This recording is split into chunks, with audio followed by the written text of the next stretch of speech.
Vas-y. Salut, c'est Annie Blanchard pour Éclectique Média. Bonjour Annie. Salut! Ça me fait plaisir de te voir aujourd'hui. Ben, moi aussi. Tu reviens avec ton nouvel album Welcome Soleil, qui porte très bien son nom, parce que c'est un album qui est justement très ensoleillé, qui met de bonne humeur. Et pour rester dans cette belle énergie, en fait, je t'ai apporté un petit plaisir. Ouais! Oui. Ah, des cadeaux! Voilà, c'est Ben voyons, c'est bien fun! Jaune. Yeah! Comment ça que tu sais que j'aime le popcorn à ce point-là? J'ai mes sources. Oh, c'est fun! Oh my god! Hey, merci! Ah, mais ça me fait plaisir. C'est très drôle. Ah non, écoute, le popcorn, là, j'ai pas de contrôle. Ouais, c'est ça. Je suis pas sûre si je t'aime tant que ça, là, finalement. C'est un plaisir coupable. Non, mais non. Je vais me faire des petits sacs. Comme ça, j'en mange rien qu'un petit peu à la fois. Hey, merci! Ça me fait C'est plaisir. normal fun! Peux-tu nous raconter comment s'est déroulée la création de ton album?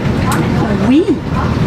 En fait, écoute, ça a été plusieurs étapes. Les gens pensent que faire un album de reprise, c'est facile, puis que ça se fait tout seul, mais non, c'est pas évident parce que, veux pas, faut choisir les bonnes chansons, faut choisir des chansons qui n'ont pas été refaites trop souvent, qui ont été des gros succès que les gens connaissent, puis il faut les adapter à notre façon, les personnaliser, mais sans les dénaturer. Donc, j'ai fait ma recherche avec Martin Duchesne, qui est le directeur artistique de mes albums, et on est arrivé avec 9 chansons que je voulais faire sur cet album-là. La 10e, ben, c'est Évangéline, donc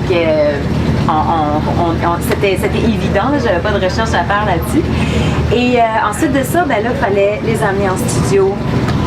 Et décider qu'est-ce qu'on allait faire avec. Donc, j'ai décidé de travailler avec Georges Péliveau, qui est un artiste acadien avec qui j'ai travaillé sur mon album Those Were the Days en 2016.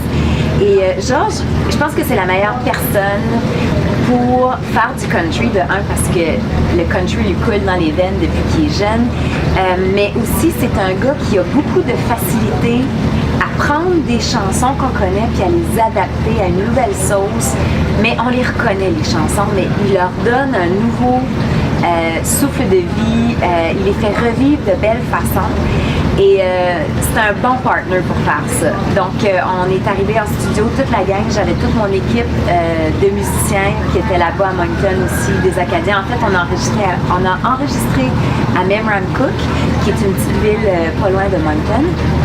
Et on a vraiment ouvert là, les portes à toutes les idées. On a travaillé tout le monde ensemble. C'était vraiment un travail d'équipe. Donc, autant Georges à la réalisation que moi à l'interprétation, les musiciens apportaient leurs idées.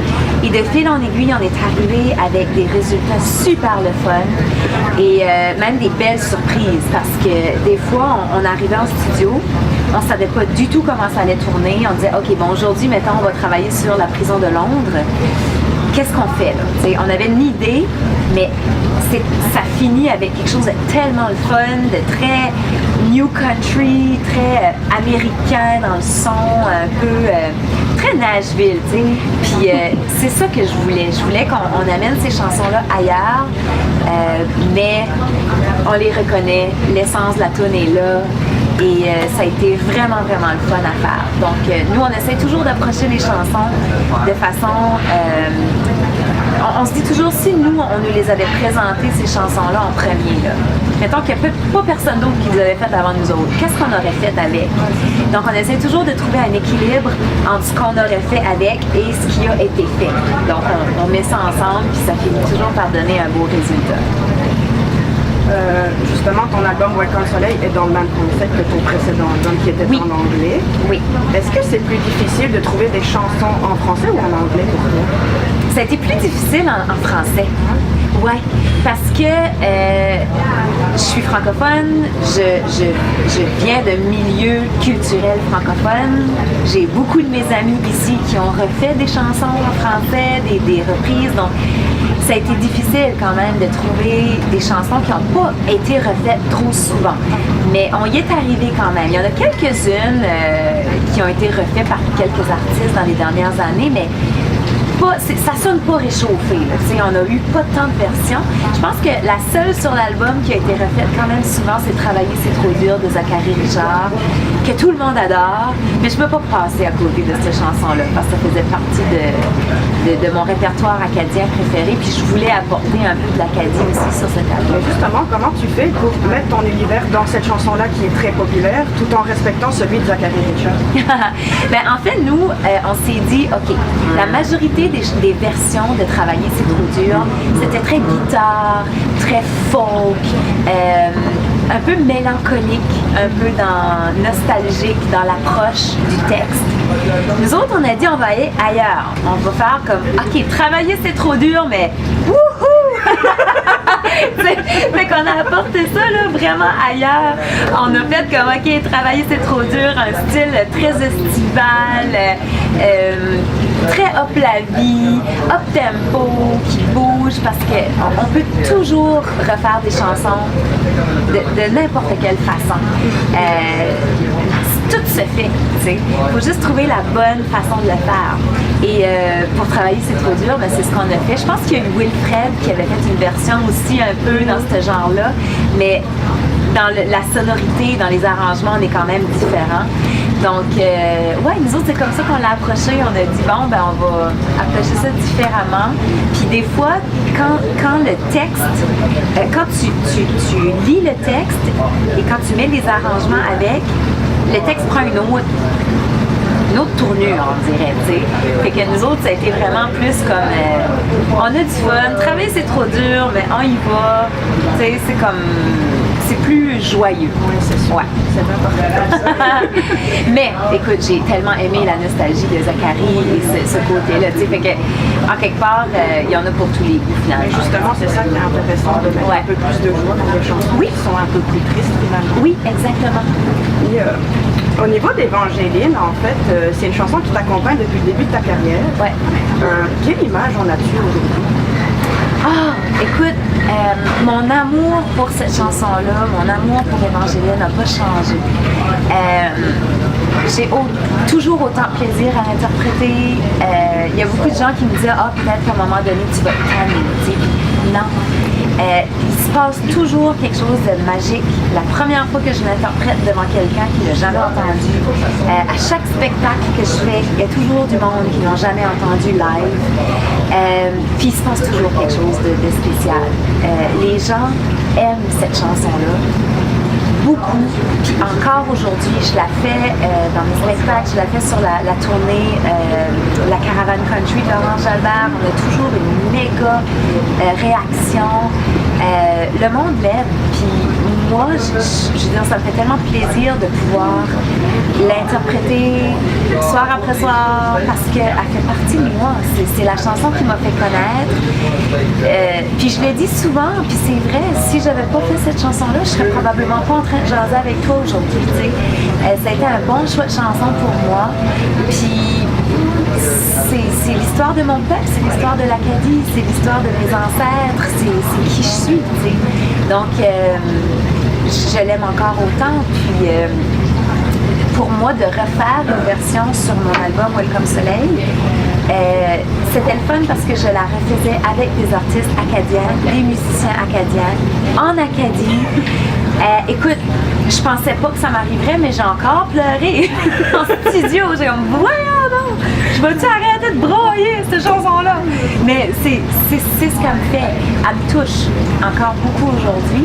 Puis les gens me disaient, on aimerait ça l'avoir sur album parce que mon premier album, Sur l'autre rive, sur lequel se retrouvait ma version d'Évangéline, ne se retrouve plus dans les magasins. Donc, après les spectacles, les gens me disaient « Oh, on aimerait ça qu'Évangéline soit un sur tes albums. » Puis je me disais, ben pourquoi pas leur offrir une nouvelle. C'est un cadeau pour tout le monde. Oui, c'est un cadeau pour moi, c'est un cadeau pour tout le monde. Puis je trouve que la version qu'on a faite est plus country, plus près de l'artiste que je suis aujourd'hui.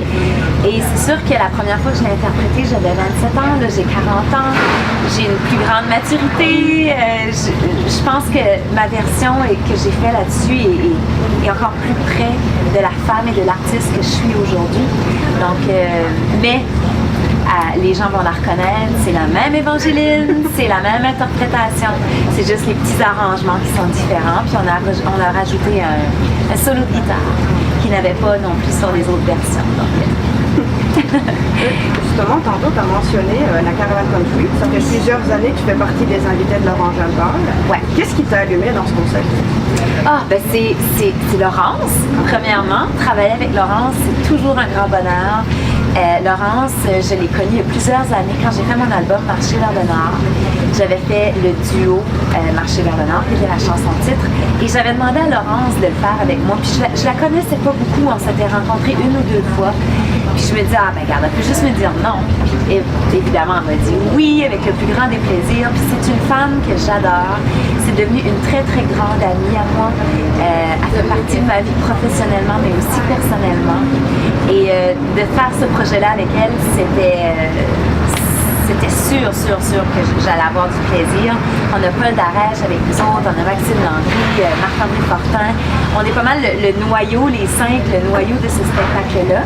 Puis on a aussi Brigitte Lejoli et les deux frères qui viennent nous voir une fois de temps en temps quand ils sont disponibles. Donc c'est un beau spectacle. Puis ce qui m'a attiré sur ce concept-là aussi, c'est que c'est country. C'est mon univers, je me sens bien, je suis confortable dans ce genre de concept-là. Puis on va chercher des chansons country de toutes les époques, que ce soit des années 50, 60, des années 2000, du québécois, des chansons plus américaines. Tu sais, on joue vraiment là, très large dans le répertoire country. Puis le monde aime ça. Le monde aime ça. Puis je le redis depuis le début de mes entrevues, même mes amis qui sont pas si country dans la vie, à chaque fois qu'ils viennent voir un de nos spectacles country, ils trippent leur vie. Comme, ils ont du fun, ils sont heureux. Le country, c'est ce que ça fait. Ça rassemble le monde. C'est de la musique du cœur. C'est juste comme facile de se laisser aller dans le country. Donc, ce spectacle-là, c'est juste du gros bonheur. Il n'y a pas d'autre mot pour décrire ça. C'est un gros party. Est-ce qu'on ose plus de choses quand on travaille avec ses amis, justement? Si on ose plus de choses, vocalement parlant, ou au niveau de la musique. Est-ce que tu décortiques plus les chansons quand t'es avec tes amis? Je pense que oui, parce que veux pas, étant donné qu'on est déjà des amis, qu'on travaille ensemble depuis longtemps, il y a une chimie naturelle qui s'installe. Puis moi, Laurence, Maxime, Marc-André, Paul, on est des amoureux de chœur, de back vocals. Donc sur ce show-là, c'est un paquet d'harmonies. On fait des harmonies partout, dans toutes les chansons. On a travaillé super fort aussi à placer ces harmonies-là pour que quand on arrive sur scène, là, ça sonne comme une tonne de briques, les 5 voix ensemble. Puis quand on a Brigitte et les deux frères qui sont eux aussi des passionnés de chœur, c'est la cerise sur le Sunday. Je veux dire, c'est vraiment le fun de décortiquer ces chansons-là puis d'apporter des idées différentes aussi. Parce que justement, quand on est une gang de chums ensemble, puis qu'on vient de la Beauce, puis de la Gaspésie, puis du Nouveau-Brunswick, puis du Lac-Saint-Jean, puis qu'on est habitué à faire des parties de cuisine, où est-ce que tout se place tout seul, puis que tout chacun pogne sa note, puis là, tout d'un coup, ça devient incroyable. Ben, c'est ça qui se passe, nous autres, sur scène. C'est comme une espèce de gros party de cuisine, mais préparé. Tu sais, là, on est prêts. Là, t'sais. Fait que oui, je te dirais que c'est plus facile quand c'est avec nos amis, parce que la chimie est juste tellement présente.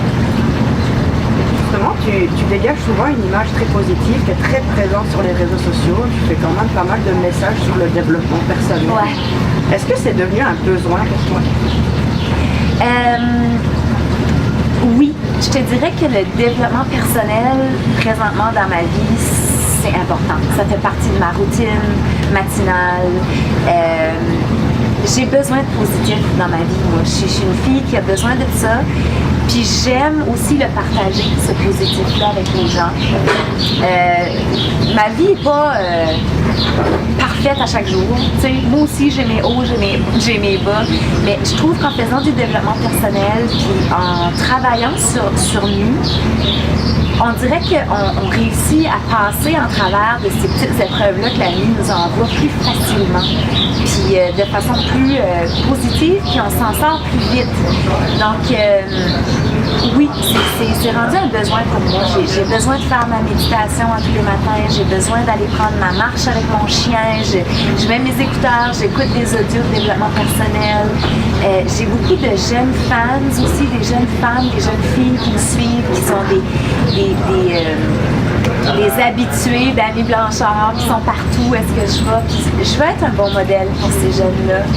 C'est important pour moi. Puis quand il y en a une qui m'écrit puis qui me dit « Ah, ton message est tombé pile ce matin, j'avais besoin d'entendre ça », des fois je me dis c'est peut-être pas grand-chose, mais juste une petite phrase peut peut-être changer la journée de quelqu'un. Puis je suis une personne qui m'entraîne beaucoup, je fais attention à moi, j'essaye de bien manger, j'ai des fourmis qui me suivent. Les joies, ouais, c'est ça, du plein air. Donc, c'est ça, tu sais, j'essaye juste du mieux que je peux de partager ce que j'apprends à chaque jour. Puis, j'aime ça, tu sais, puis je pense que j'ai aussi un public, une famille Facebook, une famille Instagram très positive. Tu sais, on attire beaucoup les gens qui nous ressemblent. Puis je trouve que j'ai une saine famille sur les réseaux sociaux. Ça m'arrive rarement, moi, là, d'être obligée de barrer quelqu'un ou de bloquer quelqu'un ou d'effacer des mauvais commentaires. C'est rare. Je suis tellement chanceuse. Je me sens vraiment privilégiée de ça. J'ai du bon monde. Ben, je te remercie beaucoup, ça m'a fait vraiment plaisir cette rencontre et je te souhaite bon succès. Merci beaucoup tout le monde.